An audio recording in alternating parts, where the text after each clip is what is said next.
Tonight on Fringe Parade, kids say the darndest things and the creepiest things.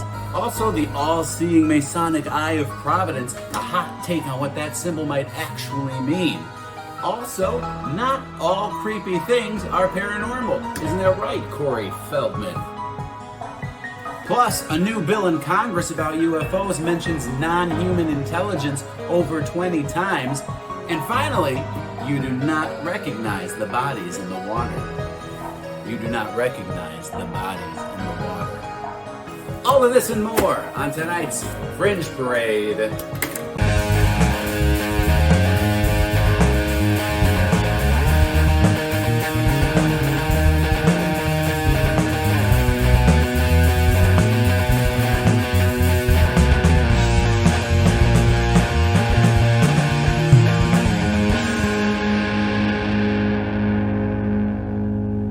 Okay, first things first, this fake desk and that fake background are a result of me not being able to get shadows right in real life. So it was between having horrible shadows behind me or this tracer fuzz around my arms. And I did conduct a very in-depth and thorough survey of all of the fans who watched this show as to which was better. And she said she liked this way better. So that's what we're going to do until I can fix the lighting. But welcome to Fringe Parade, not to be confused with the Faye Parade, held annually in Athens, Greece, where every year people cover themselves in their favorite Greek yogurt, and at the end of the festivities, all the men get together and see who can best berate the employees that work for them at their restaurants. Because some people really enjoy talking down to their employees, don't they, George? I have not forgotten. Anyway, let's start things off with our first video, which is an adorable kid saying truly horrifying things. Jasper. Hi, friends. Friends? Do you know them? Yeah, How do you know them? because they take me away when I sleep. Jasper. Hi, friends. Friends? Do you know them? Yeah, How do you know them? because they take me away when I sleep. How do you know them? Because they take me away when I sleep. Now that is why we're here. Truly creepy and unsettling stuff. It's not uncommon for kids to have imaginary friends, but if he was to be talking about an imaginary friend, wouldn't it be something like that he does? Like, I know them because they play Ninja Turtles with me. Or I know those mannequins because they come to school with me sometimes. Not because they take me while I'm sleeping. Perhaps he is confusing them with the gray aliens who bear a striking resemblance to those mannequins. Who can say? It's all speculative. Either way, it's creepy. What I do know for sure is that being a kid in the 90s, like I was, far worse, because I was getting abducted by those mannequins that were parked outside that rave store in the mall with the Jinko jeans and the sideways visor and the graphic tees. That is a truly horrifying ordeal, I'll tell you. Think about that while we watch another video. Have you seen this? This? Or this? Everything you've been told about the single eye is a lie. It's not Lucifer or the devil like everyone thinks. It represents human consciousness. I'm gonna break it all down for you. This is called the Tree of Life. It basically shows how God's consciousness manifests down through these different spheres, which are different aspects of consciousness, and then coming to the physical world. You are a fractal of God's consciousness, a microcosm of God. Pure consciousness cannot enter a physical body. It's too powerful.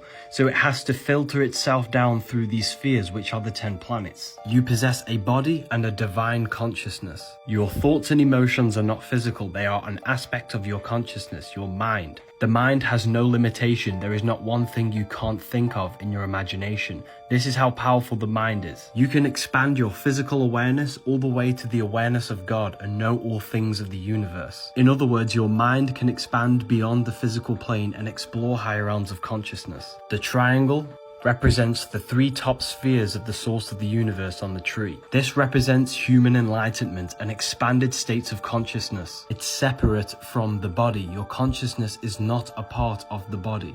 Illuminati is illumination of the human mind, an expansion of consciousness. There is one God, one source of the universe, one consciousness. This is why this symbol is on the $1 bill. In God we trust. These hand gestures are symbolizing whether they are a physical worshipper or a higher consciousness worshipper.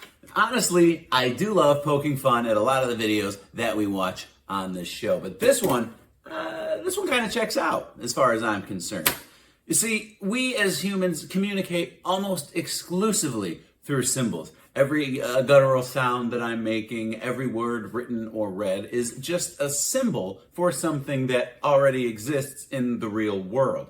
Even the most horribly depressing and abstract, terrifying concepts like existential dread still communicated symbolically in books like Jean-Paul Sartre's Nausea or in shows like NBC's Friends. You see, like the word car, when I say it, or when you read it through those squiggly lines and those symbols, we, if you speak English, have agreed to recall what a car actually is when we see those symbols or hear that word. But it has nothing to do with what a car actually is. It's just the symbols that we use to communicate it. The same is true of the word God, or that word, or that word, or these symbols. They don't have anything to do with what God actually is. They're just the symbols that we use to communicate the idea of whatever it is that God is. And yet, so many people who emphatically rattle off almost robotically, like, I believe in God, when pressed, they have trouble articulating what it is they believe in when they use the symbols, God, to say what they believe in. You say, what does that define? How can you define God beyond the symbolic? And you get a lot of generic answers. You get, God is love. God is the creator. Or like, Hendrix is God. But all those definitions fall flat. You know what? Hot take. It's time for a hot take.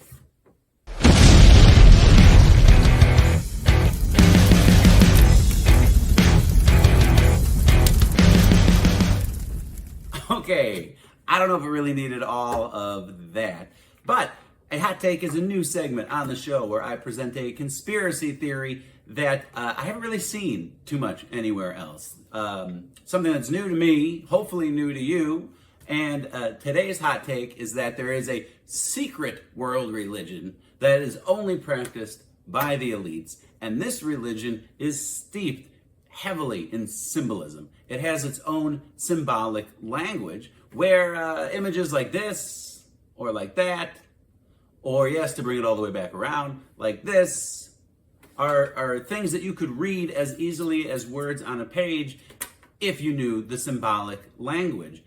A very good analogy exists in Lord of the Rings, where there's the one secret ring that's the most powerful, and these other rings that are powerful in their own right, but are made really just to be subjugated by the one true ring of power. Like the one secret religion probably has a very good understanding of the nature of reality or the reason we exist, but that's information and knowledge that it keeps secret and kind of breadcrumbs little bits and pieces throughout the other major organized religions in order to, as they say in the book, in the darkness bind them. We only have little glimpses of the truth, but they have a really good understanding at the top where they understand this religion of symbols. So that's possible, maybe. That's my hot take. Now, you believe in angels or...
Yeah, if you didn't already know, according to the Bible itself, as written especially in the book of Ezekiel, angels are not cute little babies.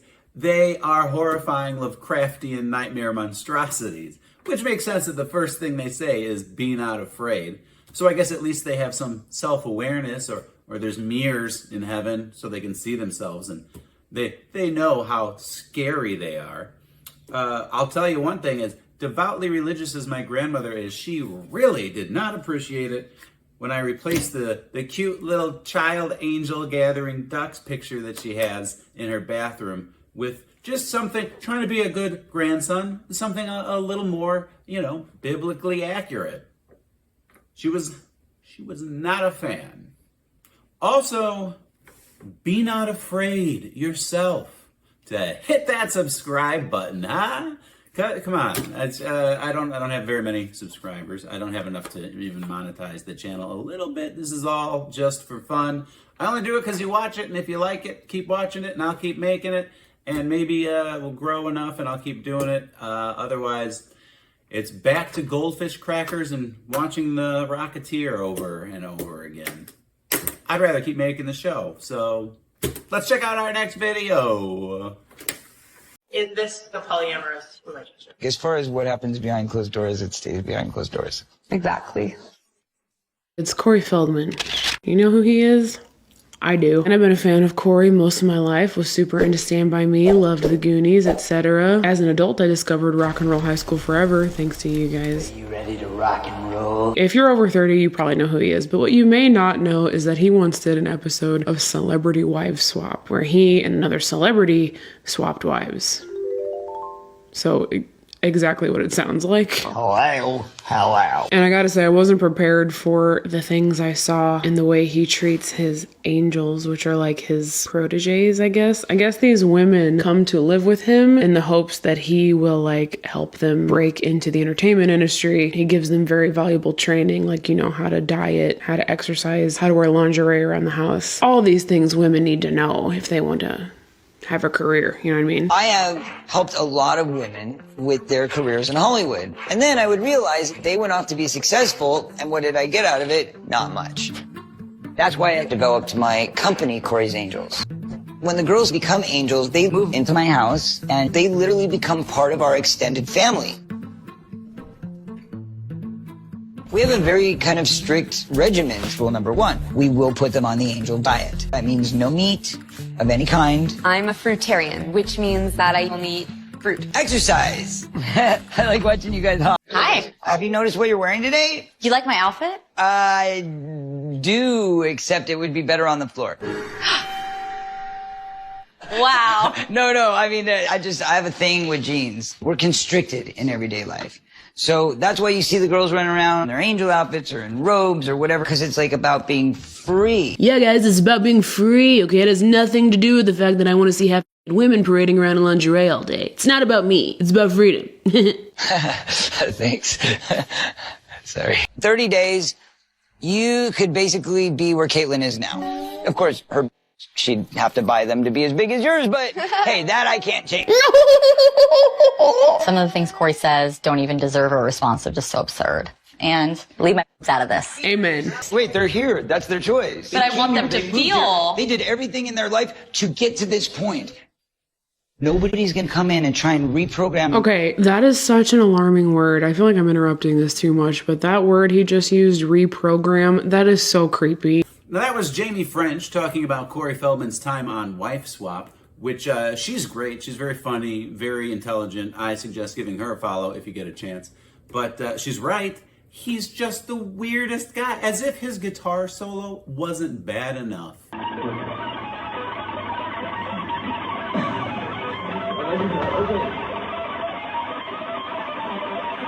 But the way he treats his angels is just so scuzzy and weird, and it just makes me want to take a shower.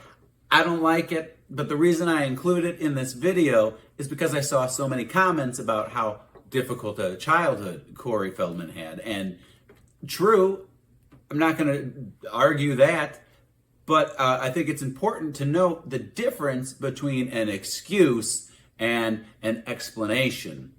And as I've so often tried to communicate to my ex-girlfriend, there's a big difference. An excuse means you get off the hook scot-free. And an explanation is like, maybe there should be some understanding, but there should still be accountability. And as rough of a childhood as he had, it's not an excuse to be so creepy and controlling. And like he said, trying to program people. Like you can't just continue the cycle. It might be more challenging and you might have more to deal with, but it's not an excuse. It's an explanation that might get some understanding from people, but you can't be doing that weird stuff, Corey. Come on, that's just not cool, man. Plus, anyone who wants to be on reality TV has already got kind of a screw loose, if you ask me. Congratulations, Ted. You're becoming Busy D from Sum 41. Now?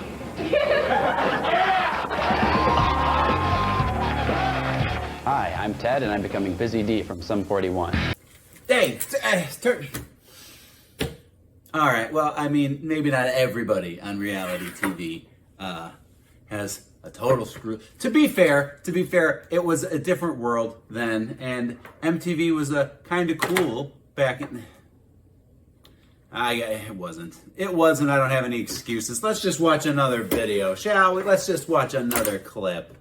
The U.S. Congress is starting negotiations over a massive 64-page UFO disclosure bill that mentions non-human intelligence over 20 times, and nobody is talking about it. So here's what you need to know about the UAP Disclosure Act of 2024. The bipartisan legislation sets out a few key objectives, including the establishment of the UAP records collection at the National Archives, as well as the creation of a 9-member UAP Records Review Board that would be presidentially appointed and Senate confirmed and would have authority over the moderation of that UAP records collection, as well as being bestowed subpoena power to compel witness testimony and gather evidence, the ability to create effectively an amnesty program for UFO whistleblowers, and to host public hearings as the review board. Now, it also establishes the requirements for what agencies need to report to and provide documentation to the review board, those 24 federal agencies alongside state and local, as well as establishing eminent domain specifically over UAP materials that have a federal nexus that are in the possession of private entities or individuals. It should be noted that one of the definitions in the 64-page bill is for technologies of unknown origin, which are any materials, devices, artifacts, or crafts associated with UAP that demonstrate properties or capabilities beyond current human scientific understanding or technological achievement. Well, hey, that actually seems like a step in the right direction. I'll take it. See, if I'm understanding this bill correctly, it seems like the core of it is that the military-industrial complex has kind of become more of a military-industrial complex with a big separation between the two. Whereas I think maybe when this started out back in Roswell times, the government and private companies were working together to figure out this UAP UFO technology that they had retrieved. And somehow over the course of time, the military and the government has been pushed out. And it seems mostly companies like Lockheed Martin or General Dynamics have taken the reins, and maybe have taken the reins a little too much, and now the government doesn't really have any oversight or idea what's going on, and this bill is an attempt to restore the oversight and maybe, hopefully, add a little more public transparency to it. So, I know in this conspiracy-esque world we live in, it's tough to be hopeful about anything, especially when it comes to releasing information about UFOs and UAPs and disclosure, but yeah, I'll keep my fingers crossed, and it's definitely something to watch, so keep an eye on that one. Hey, now, how about kind of a fun, lighthearted, creepy video? I give you one of my favorite genres, analog horror. Please be aware while watching this alert that you do not recognize the bodies in the water. You do not recognize the bodies in the water. The following message contains material which may be cognitohazardous. If you feel unwell, or you recognize the bodies in the water, please stop watching and call for assistance. If you are watching this alert, there is a lake or other stagnant body of water near you. This lake has been affected by an anomaly which manifests unusual sensory phenomena. This phenomena convinces individuals that they recognize bodies in the lake which require assistance. These bodies are not real and are illusory in nature. You do not recognize the bodies in the water. Any individual who attended an American high school is especially vulnerable to this anomaly. Any individual who attended after-school clubs or plays an instrument is also vulnerable. If at any time you feel compelled to visit a nearby lake or body of water, do not. Be aware that if you are directly exposed to the anomaly within the lake, you will be irrecoverable. You do not recognize the bodies in the water. You do not recognize the bodies in the water. You will be provided with updates on the situation by the organization making this alert as it develops. Remain calm. You do not recognize the bodies in the water. You do not recognize the bodies in the water. You do not recognize the bodies in the water.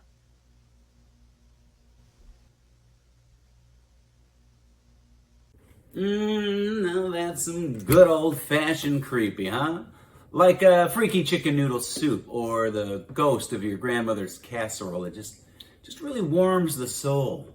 Something about getting creepy stuff creatively made and then delivered as if it was on a VHS tape from the mid-'80s. There's just something special about it. And this, of course, is a reference to the SCP Foundation, Secure, Contain, Protect, which is a whole creative lore that people on the internet and the community, they all contribute their own spooky stories, all centered around a foundation that captures and isolates really strange, anomalous things or creatures or what have you, and they all have lore and backstory, and it's hours of reading, and most of it's pretty decent. I'll put a link in the description for the SCP Foundation. Something to read until I make another video, which I'm trying to do them every week. I'm falling a little short, with jobs and this not paying anything. So realistically, about a week and a half. That's why you hit the bell, because the bell will let you know when I've uploaded a new video. So hit the bell. Because this video is done. Thank you for coming. And drive home safe.